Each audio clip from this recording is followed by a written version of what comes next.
The galaxy was old, very old. Thousands of species had risen, built empires, and joined together under one government called the Galactic Union. For 3,000 years, the Union controlled everything. They mapped every star. They claimed every planet. They believed they knew all the secrets of the universe. But they were wrong. At the edge of the galactic map, far from the bright center where power lived, there was a sector marked as empty. Sector 7 Omega, the old records called it. A worthless stretch of space with dying stars and cold rocks. No intelligent life. No valuable resources. Nothing worth the fuel to visit. For 3,000 years, nobody questioned this. Why would they? The galaxy was vast, and the good things were closer to the core. Nobody looked toward the dark edge. Nobody cared. Captain Do-Yun was not supposed to care either. He was a simple reconnaissance officer on a simple mission. His ship, the Pale Horizon, was old and slow. His crew was small. His orders were boring survey the outer rim for mining possibilities. Check some rocks. Write some reports. Go home. But Do-Yun was curious. He had always been curious. It was a problem his superiors often mentioned in his reviews. On the 43rd day of his mission, his ship passed near Sector 7 Omega. The map said there was nothing there. The computers said there was nothing there. Every official record in Union history said there was nothing there. But Do-Yun's sensor officer, a young Villani named Thren, found something. "Captain," Thren said, his 4 eyes blinking rapidly, "I am detecting a signal." Do-Yun looked up from his coffee. "What kind of signal?" "Artificial, organized, repeating." Thren's voice was shaking. "Sir, this is impossible. The records say this sector is empty." Do-Yun set down his cup. He walked to the sensor station and looked at the readings himself. The signal was weak but clear. It pulsed in a pattern too regular to be natural, too complex to be random. Something intelligent was sending that signal. "How old are the survey records for this sector?" Do-Yun asked. Thren checked. 3,000 years, Captain. From the original mapping expedition. "And nobody has been back since?" "No, sir." There was no reason to return. Do-Yun stared at the screen for a long moment. He thought about his orders. He thought about his career. He thought about what his superiors would say if he wasted fuel investigating an anomaly in a dead sector. Then he thought about what might be out there. "Change course," he said. "Take us to the signal source." The Pale Horizon crossed into Sector 7 Omega 3 hours later. What they found made Thren drop his datapad in shock. The sector was not empty. Cities floated in the void, between planets' massive stations of metal and glass, glowing with lights, connected by streams of ships moving in orderly patterns. Orbital platforms circled a yellow star. Defense satellites watched from the darkness. And at the center of it all was a planet covered in blue oceans and green land, a living world, a civilized world. "This is not possible," Thren whispered. "This is not possible." Do-Yun said nothing. He was too amazed to speak. His communication officer spoke instead. "Captain, we are being hailed. They are using perfect Union standard language. Put it through." A voice filled the bridge. It was calm and clear. "Unknown vessel, you have entered protected space. Identify yourself and state your intentions. You will not be harmed if you cooperate." Do-Yun found his voice. "This is Captain Do-Yun of the Galactic Union reconnaissance vessel Pale Horizon. We are on a peaceful survey mission. We detected your signal and came to investigate." He paused. "Who are you?" There was silence for a moment. Then the voice returned. "We are humans, Captain. Welcome to Earth. Please follow the guide beacon to our orbital station. Admiral Su-Ah will meet you there." "Humans." Dojun had never heard the word before. No Union database contained any record of this species. The pale horizon followed the beacon as instructed. As they approached the orbital station, Dojun saw more ships, hundreds of them, maybe thousands, arranged in neat formations around the planet. They were not primitive vessels. They were warships. Advanced, powerful, and numerous. This was not a young civilization taking its first steps into space. This was an empire hiding in plain sight. Admiral Sua met them at the docking bay. She was smaller than Do-Yan expected, with dark hair pulled back tight and eyes that seemed to look through him rather than at him. Behind her stood soldiers in black uniforms, armed but not threatening. "Captain Do-Yan," she said, bowing slightly, "you are the first Union citizen to visit our world. This is a historic moment. How is this possible?" Do-Yan asked. "How does an entire civilization exist here without anyone knowing?" Sua smiled, but there was no warmth in it. "We have been here for a very long time, Captain. We simply chose not to be found." "Chose? You hid deliberately?" "We did. Why?" Sua looked at him for a long moment. Her eyes were cold and calculating. "Because we watched your Union, Captain. We listened to your communications. We studied your history. And we learned what happens to species that reveal themselves before they are ready." She gestured to a large window overlooking the planet below. "Down there are 8 billion of my people. 8 billion humans who have spent 4 centuries preparing for this moment. We knew you would come eventually. We knew we could not hide forever. Preparing?" Dojun felt cold. Preparing for what? For whatever comes next. Sua turned back to him. "You will return to your Union and report what you have found. Your leaders will send diplomats, or they will send warships. Either way, we will be ready." Do-Hyun wanted to argue. He wanted to say that the Union was peaceful, that they welcomed new species, that there was nothing to fear. But he remembered the histories he had read. He remembered the species that had resisted Union integration. He remembered what had happened to them. He said nothing. Sua nodded as if she could read his thoughts. "You understand. Good. That will make the coming days easier." She turned and walked away, her soldiers following. Do-Hyun stood alone in the docking bay, staring down at the blue planet called Earth. He had discovered a new civilization, a civilization that had been watching the galaxy for hundreds of years, a civilization that was not afraid. As the pale horizon departed for Union space, Do-Hyun wrote his report. He described everything he had seen, the cities, the ships, the soldiers, and the admiral with cold eyes. He ended his report with a warning that his superiors would ignore.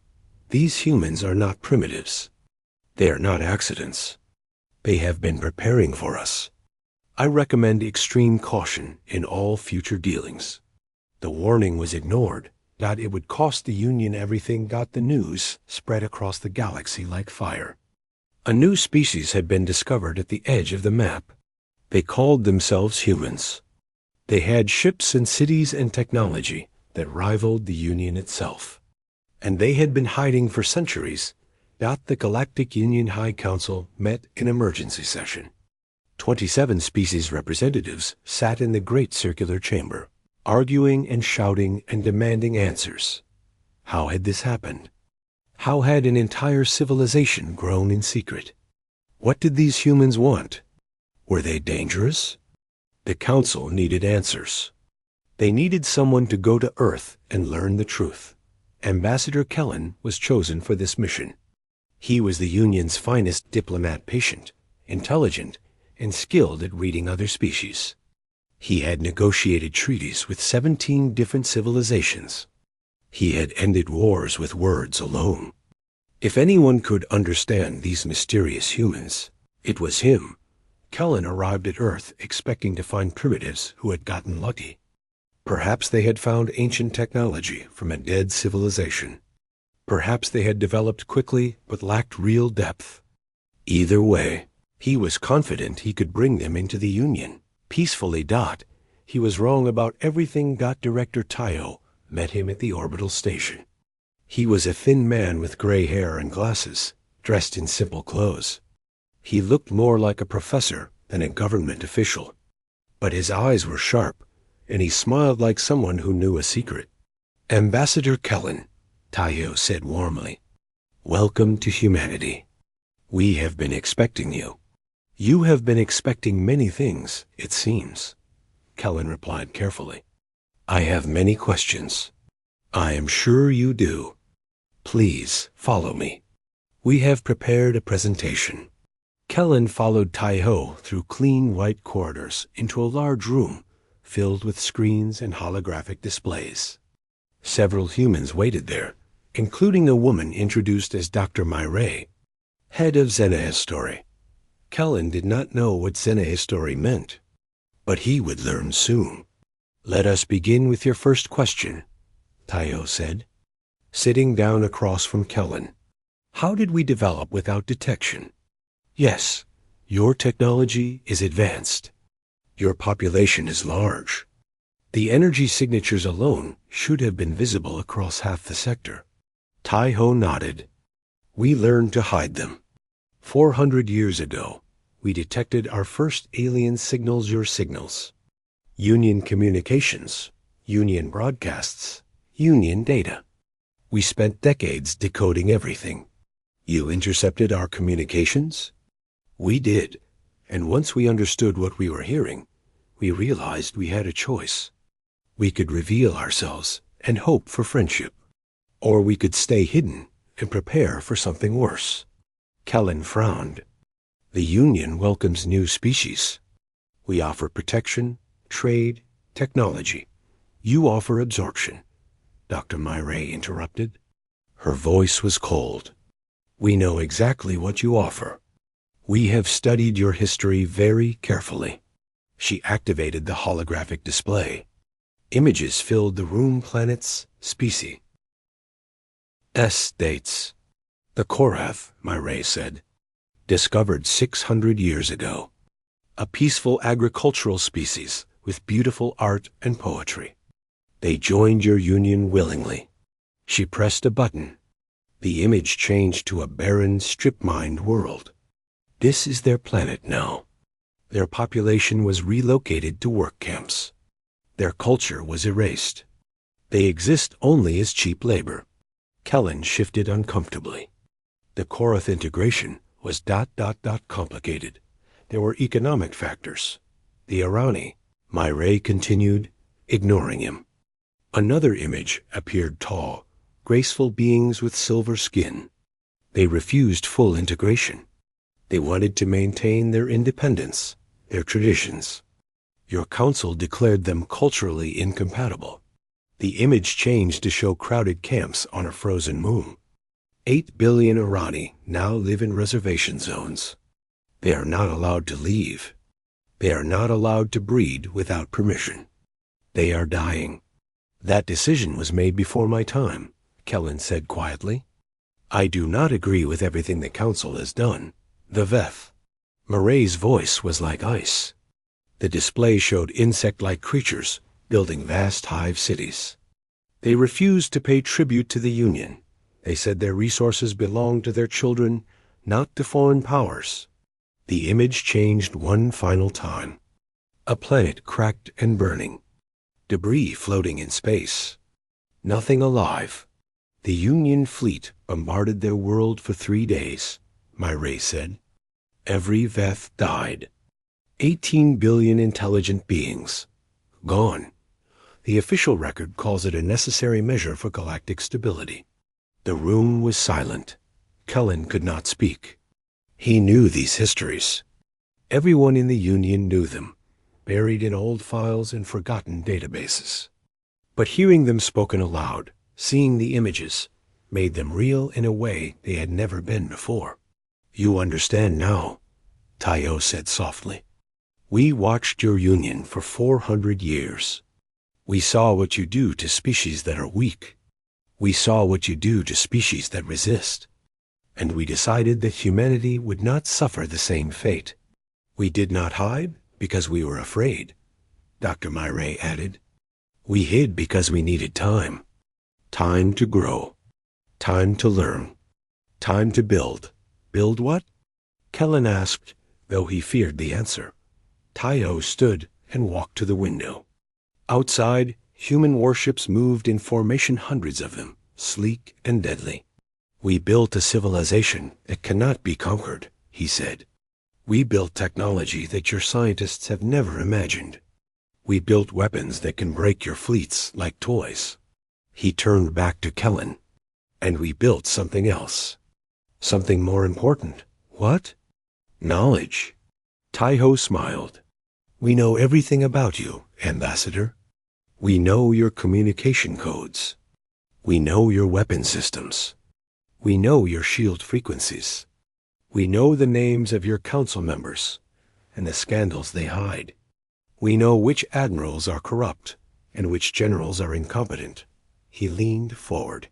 We know every weakness the Galactic Union has, and we have spent 400 years designing ways to exploit them. Kellen felt sick.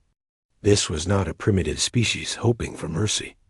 This was a civilization that had studied its enemy completely and prepared for total war. Why are you telling me this? He asked. Because we want you to understand, Tai-O said. We do not want war. We never wanted war. But we knew that your union would never accept us as equals. You would try to absorb us or destroy us. Those are the only options your council understands. So we prepared a third option, Dr. Myray said. What option? Tai-O's smile faded. His eyes grew cold. If the Union attacks us, we will not just defend ourselves. We will break your entire civilization. We will free every species you have enslaved. We will expose every crime you have committed. We will tear down everything you have built. He sat back down. Go home, Ambassador. Tell your council what you have learned. Tell them that humanity offers peace, but we are prepared for war. The choice is theirs. Kellen returned to Union space 3 days later. He delivered his report to the High Council in person. He told them everything: the technology, the preparations, the knowledge, the threat. The council listened carefully. Then they voted for war. Kellen tried to argue. He tried to warn them. But the council was proud and angry. No primitive species from the edge of the map would threaten the Galactic Union. The subjugation fleet was assembled within a month. 1,200 warships, the largest military force in Union history. They departed for Earth, expecting an easy victory. They were sailing toward Disaster. Fleet. Admiral Voyn stood on the bridge of his flagship, the Eternal Dominion, and watched the stars blur past. Around him, 1,200 warships traveled in perfect formation, the greatest military force the Galactic Union had ever assembled. Voron was proud. He had commanded fleets for 40 years. He had crushed rebellions and conquered worlds. He had never lost a battle, and he did not expect to lose this one. The humans were clever, he admitted. They had hidden well and prepared carefully. But they were still just one species on one world. They had perhaps 200 ships, maybe 300. Against 1,200 Union vessels, they had no chance. Admiral, his communications officer, called. We will reach Earth space in 6 hours. Good. Signal all captains. Standard conquest formation. I want this finished quickly. The orders went out. The fleet arranged itself into an attacking wedge, with the heaviest warships at the front and the carriers behind. It was the same formation that had broken 100 enemies before. Voron allowed himself a small smile. By tomorrow, Earth would burn, and these arrogant humans would learn what happened to species that threatened the Union. 6 hours later, the fleet dropped out of faster-than-light travel at the edge of the human solar system. Voren looked at the tactical display and frowned. The human fleet was waiting for them. 200 ships arranged in a defensive line between the Union Armada and Earth. They were small compared to Union vessels, sleek and angular with no wasted space. 200 against 1,200. Voren almost laughed. "Open a channel," he ordered. "I will give them one chance to surrender." The communication connected. A human face appeared on the screen, a man with hard eyes and a calm expression. His uniform was plain black with no decorations. "I am Commander Jinho of the Earth Defense Force," the human said. "You are entering protected space. Turn back now, and no one needs to die today." Voren laughed openly this time. "You have 200 ships, Commander. I have 1,200. Do you really believe you can stop us?" "Yes." The simple answer made Voren pause. There was no fear in the human's voice. No desperation. Just absolute certainty. "Your confidence is amusing," Voren said, "but it will not save you. Stand aside or be destroyed." Jinho shook his head slowly. "Admiral, I am going to give you some advice. You will not take it, but I will give it anyway. Do not fire on us. Do not engage our ships. Turn around and go home. Tell your council that Earth is not worth the cost." "And what cost would that be?" "Everything." Voren ended the communication. He had wasted enough time on threats from primitives. "All ships," he commanded, "target the enemy fleet. Fire at will." Across 1,200 warships, weapon systems activated. Targeting computers locked onto the human vessels. Energy built in cannon chambers. Missile bays opened and then everything stopped. Voren stared at his tactical display in confusion. The weapons had not fired. The targeting systems showed nothing but static. The navigation screens were blank. "What is happening?" he demanded. His officers scrambled at their stations, pressing buttons and shouting orders. Nothing worked. "Sir, we have lost all primary systems," his tactical officer reported, panic in his voice. "Weapons are offline. Shields are down. Navigation is not responding. How? We are not even in weapons range." "I do not know, sir. It is affecting the entire fleet." Voren looked at the main screen. All around him, Union ships were drifting helplessly. Lights flickered on and off. Engines sputtered and died.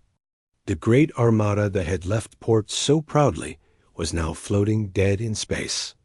And the human ships were moving. They came fast, faster than anything Voren had ever seen. They split into small groups, weaving between the paralyzed Union vessels with perfect precision. And they began to fire. Human weapons cut through Union hulls like knives through paper. Ships exploded in silence, their crews dying before they understood what was happening. The humans struck at specific points: engine rooms, ammunition storage, command bridges, as if they knew exactly where to hit, because they did know. They had studied Union ship designs for 400 years. They knew every weakness, every flaw, every vulnerable point. On the bridge of his flagship, Commander Jinho watched the battle unfold. Beside him stood Lieutenant Bora, his tactical officer, calling out targets and coordinating attacks. "Enemy carrier group destroyed," Bora reported. "Heavy cruiser squadron disabled. Flagship is attempting to restore power." "Do not let them," Jinho said. "Send the third wing to finish the command ships. I want their admirals dead or captured." "Yes, sir." The battle was not a battle at all. It was an execution. Union ships died by the dozens, then by the hundreds. Those that tried to run found their engines would not work. Those that tried to fight found their weapons would not fire. After 6 hours, it was over. 400 Union ships were destroyed completely. 500 more were captured, their crews taken prisoner. The remaining 300 fled when their systems mysteriously came back online, just enough power to run, but not enough to fight. Admiral Voran was among the prisoners. He was brought to Commander Jinho's ship in restraints, his uniform torn and his pride broken. How? He demanded. How did you do this? What weapon did you use? Jinho looked at him without anger, without hatred. Just calm professionalism. Your entire civilization runs on quantum entanglement networks, Jinho explained. Communications, targeting, navigation, everything. One system connected to all others. Very efficient. Very elegant, he paused. Also very easy to disrupt, if you know how. We have known how for 300 years. Voran felt the blood drain from his face. You can disable our technology at will? Not just disable. Control. Redirect. Overload. Jinho smiled slightly. Your weapons did not fail, Admiral. We turned them off. Your shields did not collapse. We lowered them. You were never fighting a battle.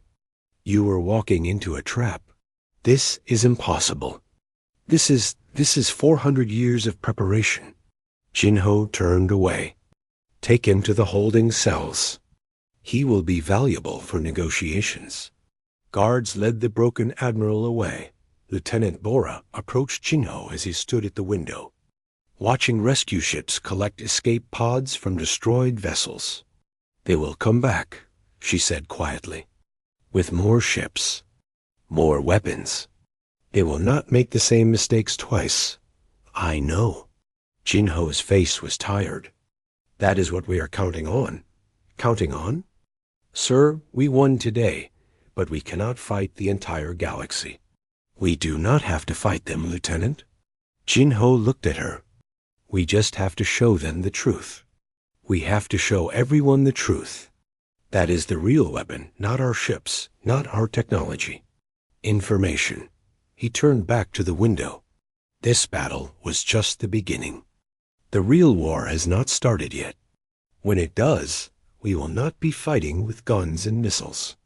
We will be fighting with secrets. Aura did not fully understand, but she trusted her commander. She had seen what he could do. The news of the Union's defeat spread across the galaxy within days. The greatest military force ever assembled, broken in a single battle by a species no one had heard of before. Impossible. Unbelievable. Terrifying. On 1,000 worlds, oppressed species whispered to each other. If the humans could defeat the Union, perhaps the Union was not invincible. Perhaps there was hope. The seeds of revolution had been planted. And humanity was just getting started. The Galactic Union had never lost a war. In 3,000 years, no enemy had ever defeated their fleets, broken their armies, or challenged their power. They believed they were invincible. The Battle of Sol System proved they were wrong. News traveled fast. Within days, every species in the galaxy knew what had happened. 1,200 Union warships sent to crush a small civilization at the edge of the map. Less than 300 came back. The rest were destroyed or captured by an enemy that should have been helpless. For the Union Council, this was not just a military defeat. It was a disaster. The great lie of Union invincibility had been exposed. And across 1,000 worlds, people were starting to ask dangerous questions. If the humans could beat the Union, why couldn't we? Ambassador Kellen watched the chaos unfold from his prison on Earth. The humans called it protective custody, but it was still a prison. Comfortable rooms with locked doors and guards outside. He was not mistreated. They gave him good food, access to communications, even books to read, but he could not leave. After 3 weeks, Director Tayo came to visit him. You must be enjoying this, Kellen said bitterly. Your enemies defeated. Your warnings proven right. You must feel very proud. Tayo sat down across from him. No, I feel tired. And sad? Many people died in that battle, human and Union both. None of them needed to die. Your council chose war when we offered peace. You knew they would choose war. You manipulated them into it, perhaps. Taiho did not deny it. But we did not fire the first shot. We gave them every chance to turn back. They refused. Kellen was silent. He knew Taiho was right.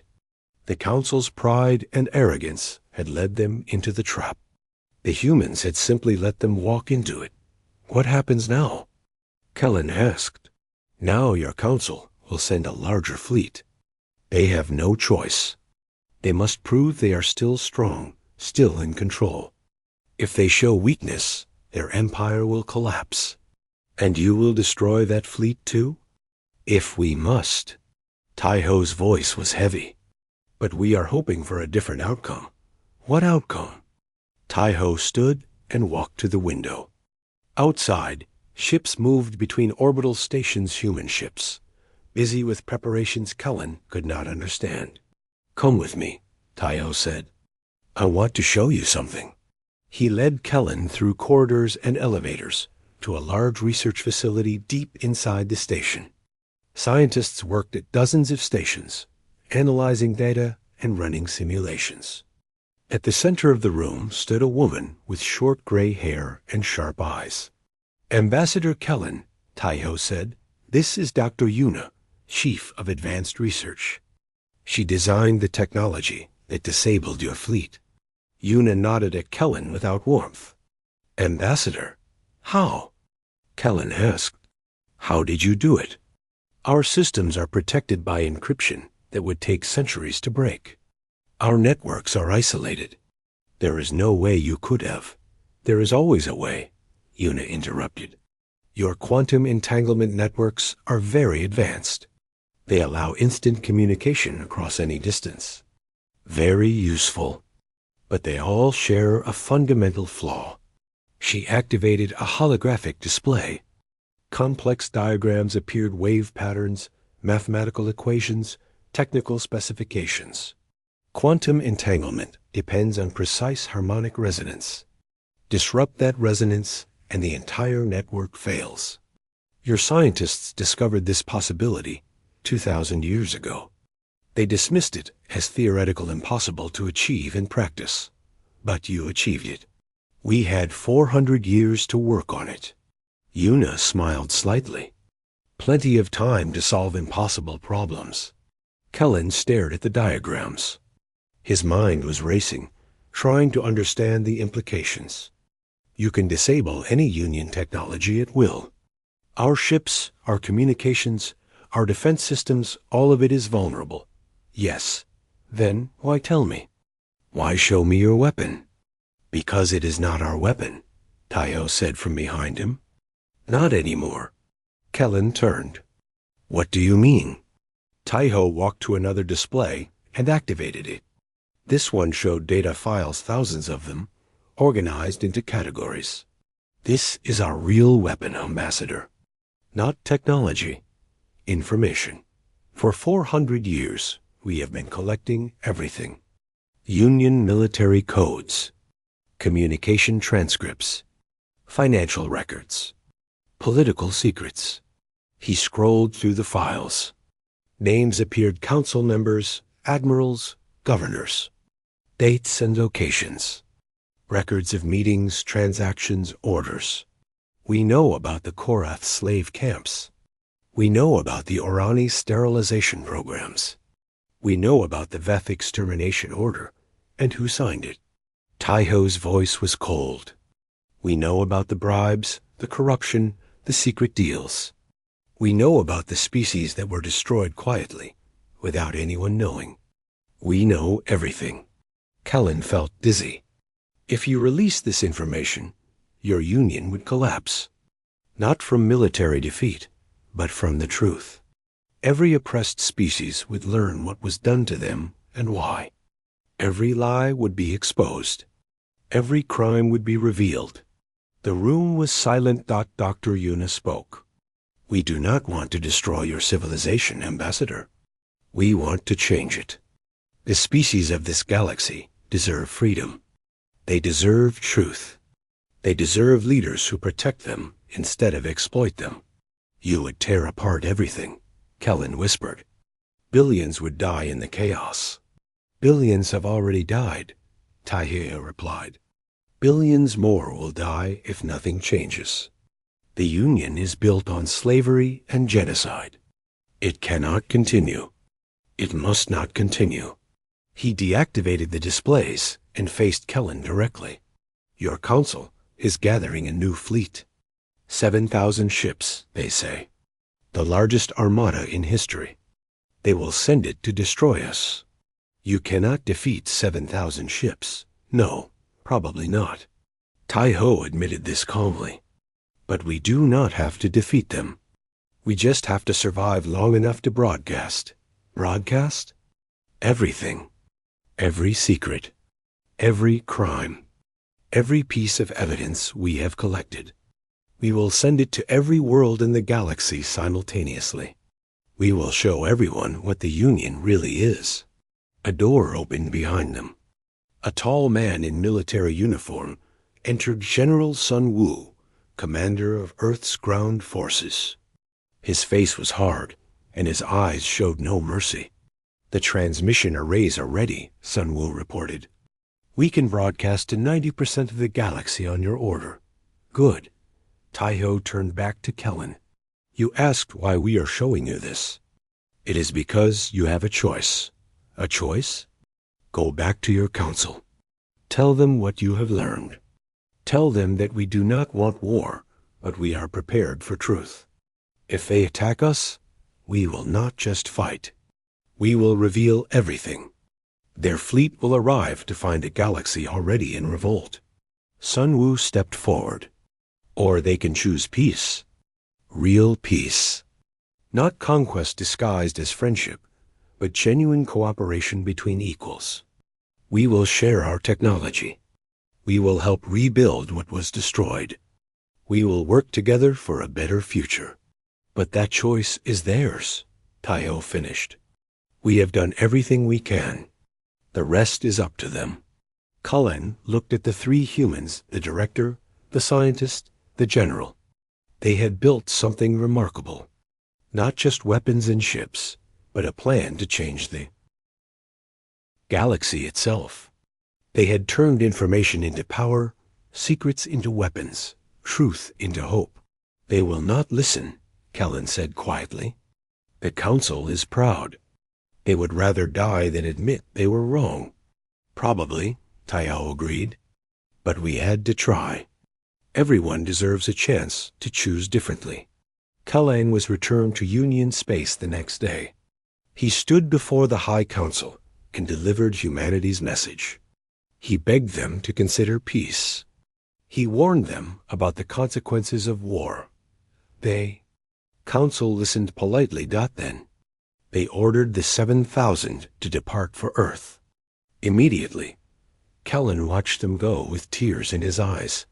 He knew what was coming. Not just battle, but revelation. Not just war, but revolution. The humans had warned them. They had offered peace. They had given every chance. Now, the galaxy would burn with truth. 7,000 warships. The largest fleet in the history of the Galactic Union. They came from every corner of the galaxy, battleships and carriers, destroyers and cruisers, filled with soldiers from 100 different species. The pride of the Union, sailing to crush humanity once and for all. Supreme. Commander Torvek led the armada from the bridge of the flagship, Victory Eternal. He had studied the first battle carefully. He had learned from Varan's mistakes. His ships were shielded against electronic attacks. His crews were trained for unconventional warfare. He had spent 3 months preparing for every possible scenario. He believed he was ready. The fleet arrived at the edge of the human solar system and found what they expected: a small defense force. Perhaps 300 ships, arranged in a protective formation around Earth. The humans were outnumbered 20-1. Even if they had tricks, even if they had advanced technology, mathematics was against them. All ships raise shields to maximum, Torvik ordered. Weapons to manual control. They disabled our systems last time by attacking our networks. We will not give them that opportunity again. The orders went out. Across 7,000 ships, crews switched to backup systems and manual targeting. It was slower, less accurate, but it could not be hacked. Torvik allowed himself a moment of satisfaction. He had solved the human puzzle. "Open a channel to the enemy flagship," he commanded. Admiral Sua's face appeared on the screen. She looked tired but calm. "Supreme Commander," she said, "I hope you have come to negotiate." "I have come to accept your surrender," Torvik replied. "You defeated our first fleet through trickery. That will not work twice. Surrender now, and your people will be spared. And if we do not surrender, then every human will die. Your planet will burn. Your civilization will be erased from history." Torvik leaned forward. "Choose wisely, Admiral." Sua was silent for a moment. Then she smiled a sad, gentle smile that confused Torvik completely. "Commander, I want you to remember something. We gave you every chance. We warned you. We offered peace. Everything that happens next is a choice your council made." She pressed a button on her console. "Begin the broadcast." Torvik frowned. "What broadcast? What are you?" He never finished the sentence. Across the galaxy, every screen, every speaker, every communication device activated simultaneously. On 1,000 worlds, billions of people stopped what they were doing and watched as Admiral Sua appeared before them. "Citizens of the Galactic Union," she said, "my name is Sua. I am human. My species has lived in secret at the edge of your galaxy for 400 years. We hid because we were afraid of your government. Today, I want to show you why." The transmission changed. Images appeared, documents, recordings, evidence. Centuries of secrets spilled across the galaxy in a flood of truth. The Korath enslavement orders, signed by council members who were still in power. Video recordings of the Irani forced sterilization programs. Audio files of admirals joking about the Veth extermination while drinking expensive wine. Financial records showing how conquered species. Resources flowed into the pockets of the wealthy while populations starved. Crime after crime. Atrocity after atrocity. Lie after lie. On the bridge of the Victory Eternal, Torvik watched in horror. "Cut the transmission. Jam their signals." "We cannot, sir," his communications officer replied, voice shaking. "They are using quantum broadcasting. It bypasses all our systems. There is no way to stop it." The broadcast continued. Sua reappeared. "We do not ask you to believe us. We ask you to look at the evidence. Every document is real. Every recording is genuine. Your governments have lied to you for 3,000 years. They have murdered billions of innocent people to maintain their power." She paused. "Today, that ends. Not because we are destroying your union. We are not. We are simply telling you the truth. What you do with that truth is your choice." The transmission ended. For a moment, nothing happened. The great armada hung in space, silent. 7,000 ships, millions of soldiers, all frozen by what they had just witnessed. Then the mutinies began. It started slowly. A few ships dropped out of formation. Then a few dozen. Then hundreds. Captains who had just learned that their home worlds were slave camps. Soldiers who had just discovered that their families had been exploited for generations. Officers who had just seen proof that everything they believed was a lie. They refused to fight. Torvik screamed orders. He threatened execution. He begged for loyalty. But his fleet was fragmenting around him. Ships turned away from Earth and aimed toward Union space. Some captains broadcast messages of support for the humans. Others simply shut off their engines and waited. By the end of the first hour, only 2,000 ships remained loyal to the Union. By the end of the second hour, less than 1,000. By the end of the day, the great armada was gone, scattered, divided. Broken not by weapons, but by truth, Torvik stood alone on his bridge, abandoned by his crew, watching his dream of victory collapse. A human shuttle docked with his flagship. Commander Gino walked onto the bridge with a small team of soldiers. "Supreme Commander," Gino said formally, "the war is over. Will you come peacefully?" Torvik looked at him with empty eyes. "How? How did you know this would work?" "We studied your galaxy for 400 years, Gino replied. "We learned something important. Empires built on lies are fragile. They depend on people believing the lies. Take away the belief, and the empire falls." He offered his hand. "We never wanted to kill your soldiers. We wanted to free them. Today, we did." Torvik did not take the hand, but he did not resist when they led him away. The fall of the Galactic Union did not happen in a day. It took months of chaos, negotiations, and reconstruction. Old governments collapsed. New ones rose in their place. Species that had been oppressed for centuries suddenly found themselves free. It was messy. It was painful. Many people died in the transition, but it was also hopeful. 5 years after the broadcast, Ambassador Kellen returned to Earth. He was older now, his scales graying with age, but his eyes were still sharp. He stood on the same orbital station where he had first met Director Tayo, looking out at ships from 30 different species docking peacefully in human ports. Tayo stood beside him, reviewing reports from the Free Worlds Coalition, the new government that had replaced the Union. "The reconstruction is going well," Tayo said. "Most species have established independent governments. Trade networks are recovering. The old council members are standing trial for their crimes." "You have changed everything," Kellen murmured. "The galaxy will never be the same." "That was always the plan." Tayo set down his reports and joined Kellen at the window.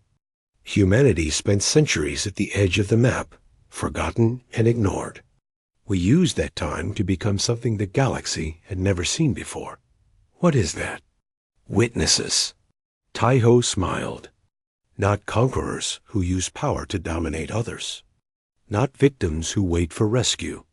Witnesses who watch, who remember, and who tell the truth when it matters most." He looked out at the stars. "Empires fear weapons. They build bigger ships, stronger armies, more terrible bombs. But they never prepare for the truth. They never expect someone to simply say what really happened." Kellen nodded slowly. "And now? Now we build something better. Together, all of us humans and aliens, former masters and former slaves. We create a galaxy where power is accountable, where crimes are remembered, where truth cannot be hidden." It sounds idealistic. It is idealistic. Tayo laughed. "But what is the alternative? Go back to the old ways? Let the next empire rise and commit the same crimes? No, we have to try something different. We have to believe that truth matters, that justice is possible, that people can be better." He turned to Kellen. "Will you help us?" Kellen thought about everything he had seen. The war, the broadcast, the fall of the Union, the rise of the Coalition. He had watched history change, watched the impossible become real. "Yes," he said finally, "I will help." They stood together at the window, human and alien. Looking out at the stars, they would reshape together at the edge of the galactic map. Forgotten and ignored, humanity had built something remarkable. Not an empire of conquest, but a legacy of truth. They had taken secrets and turned them into weapons. They had taken silence and turned it into a voice that echoed across 1,000 worlds. And in doing so, they had set the galaxy free. The edge had become the center. The forgotten had become the leaders. The silent had become the witnesses. and their story was just beginning.